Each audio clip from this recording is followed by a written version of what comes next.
উৎসবের সূচনায় মুখ্যমন্ত্রী শ্রীভূমির পুজো মণ্ডপে মমতা বন্দ্যোপাধ্যায় ফিতে কাটলেন, ঢাক বাজালেন।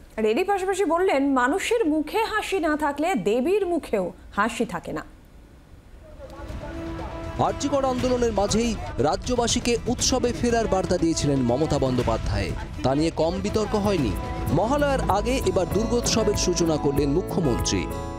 বাংলার পুজো আজকে সমাদৃত, আজকে উৎকর্ষিত, আজকে সারা পৃথিবীর বহু মানুষ বাংলার পুজো দেখতে আসেন, তাদের বরণ করে নেবেন।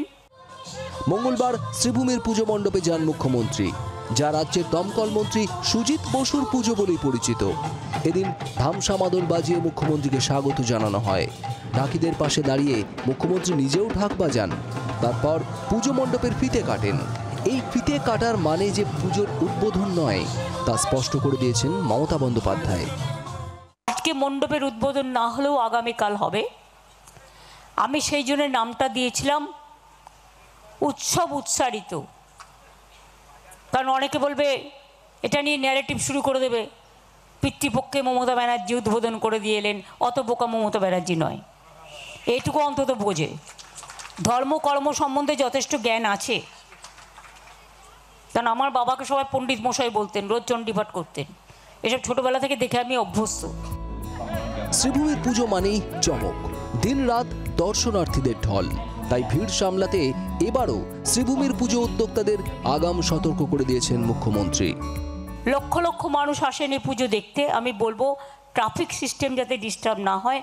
আগের বারে আপনারা খুব কেয়ার করেছিলেন, এবারেও দয়া করে কেয়ার করবেন। কারণ এয়ারপোর্ট যাওয়ার রাস্তা এটা অনেক মানুষকে এমার্জেন্সিতে এয়ারপোর্ট যেতে হয়। তারা কেউ যেন ফ্লাইট মিস না করে, এটা কিন্তু আমাদের দেখার পবিত্র কর্তব্য। মঙ্গলবার উৎসবের সূচনা করলেন। বুধবার কলকাতার বেশ কয়েকটি পুজোর উদ্বোধন করবেন মুখ্যমন্ত্রী। তালিকায় রয়েছে যোধপুর পার্ক, চেতলা অগ্রণী থেকে কালীঘাট মিলন সংঘ। ক্যামেরা রাজীবের সঙ্গে অর্ণবাংশু, রিপোর্ট জি24 ঘন্টা। বাংলার আওয়াজ, বাঙালির আবেগ, জি24 ঘন্টা।